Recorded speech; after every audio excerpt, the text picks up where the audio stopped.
ओम शांति। साकार मुरली से स्टोरी। शांति की शक्ति के प्रयोग। सरिता और सारिका दोनों गृहस्थी ब्राह्मण अच्छी सहेलियां थीं। आज दोपहर को सरिता सारिका से मिलने जाती है और पूछती, अरे आज तुम मुरली क्लास के लिए क्यों नहीं आई?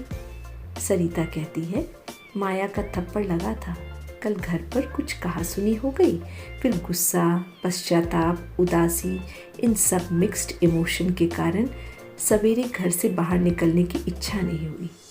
सारिका कहती, देखो आज की मुरली में बाबा ने कहा है माया गफलत कराकर पढ़ाई से छुड़ाती है।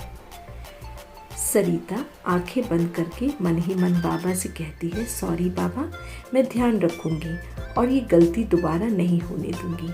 बाबा का सत्य ज्ञान तो इतना न्यारा है जो मन अंदर ही अंदर खुशी में नाचता रहे। फिर सरिता पूछती है, तुम बताओ तुम्हारा क्या पुरुषार्थ चल रहा है आजकल? सारिका कहती है, बस योग और योग के प्रयोग। आजकल शांति की शक्ति पर अटेंशन रखती हूँ।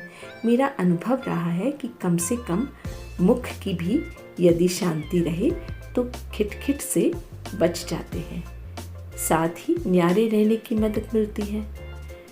मुख से निकली बात सिर्फ कानों तक पहुंचती है, लेकिन जब मैं शांत रहूं तो मैंने अनुभव किया है कि उन्हें अपनी गलती का एहसास स्वयं ही हो जाता है।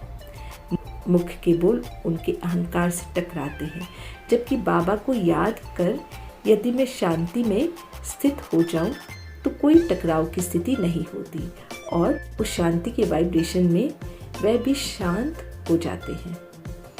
इसलिए हम सही होते हुए भी खुद को सही साबित करने की कोशिश करते हैं। शांति की शक्ति से सत्य आपे ही उजागर होता है। सरिता कहती, बिल्कुल सही कह रही हो। मैंने भी बच्चों के साथ महसूस किया है कि मैं जितना उन्हें मुख की शिक्षा समझाने ज्ञान दूं तो वे स्वीकार नहीं करते, जबकि शांति की शक्ति की स्थिति में स्थित रह कम से कम शब्दों में कहूँ तो सहज ही समझ जाते हैं। कई बार तो कहने की भी ज़रूरत नहीं पड़ती, आंखों के इशारों से ही बात बन जाती है। शांति की शक्ति की कमाल। शुभ भावना और स्नेह की भावना रखने से उनमें भी श्रेष्ठ भावनाएं उत्पन्न होती है। सारिका मुस्कुराते हुए कहती, हाँ, अरे शांति की शक्ति हमें मुरझाने नहीं देती। खिले हुए गुलाब रहेंगे तो सबके प्यारे बनेंगे। इस कहानी से हमें ये शिक्षा मिलती है कि शांति के प्रयोग से हर कार्य में सहज सफलता प्राप्त होती है। अच्छा, ओम शांति।